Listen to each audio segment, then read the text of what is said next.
this is a simple sari quilt, nothing fancy. It's whole cloth, and this particular quilt is made from a sari that was a little too faded to wear but still nice on the bed. And there is another old sari in the back which was just plain, but what you can see a bit of pattern through. That's because in the middle there was an old bed sheet that I used to thicken a little bit. So this is a 3-layer quilt, and on the top I've just put a simple running stitch. Now the way I assemble it from a sari is, so here you've got, suppose this is a sari. First thing I do is, now this is a double border sari, so I cut off the pallu, right? So now the pallu I might use for a baby quilt or anything else. And then, now the rest of the sari, I cut it exactly in half. I cut it in half. Okay. So I have 2 pieces like this. Then what I would do is take off one border from each of these pieces. Okay.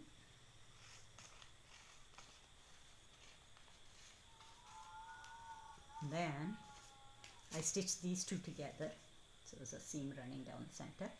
And then if I attach the other 2 borders, then I've got a border on all 4 sides.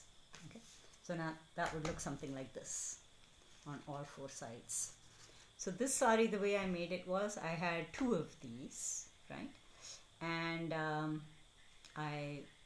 the best one on top, and then once I had the 3 layers stitched together, the good sari, then the old bed sheet, and then the other sari at the bottom, I folded over the border. So this is what I got.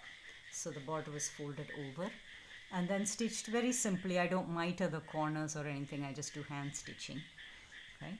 Oh, but before all that, okay, when you attach these 3 together, you just run a stitch down the center first and then across. I always start with the center so that we don't get a lot of bubbling.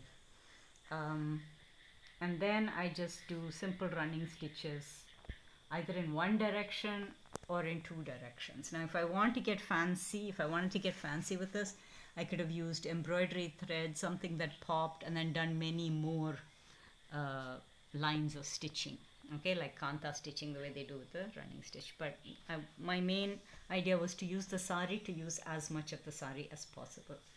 Now suppose the pallu is really the point of the whole sari, that there's not much left if you take away the pallu. Then you can always do something a little bit different, like with this.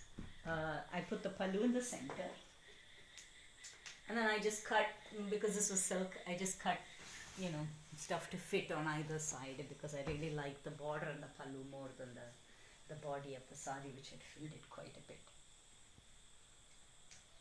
So this is how you do a simple sari quilt.